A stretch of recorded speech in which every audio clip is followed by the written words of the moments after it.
Of Latter-day Saints says it is keeping all of its options open. This after a McKinney area town denied a permit to allow them to build a temple to the church's specifications. Please say aye. Aye. Any opposed? Any abstain? So it is unanimous that we deny without prejudice. Church members in Tyler, Longview, and surrounding areas would use that temple in Fairview.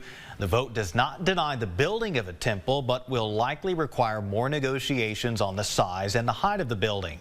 Today, the mayor told us he received 2 notices of intent to sue, not from the church, but from individuals. The church issued a statement after the vote last night saying in part it is disappointed.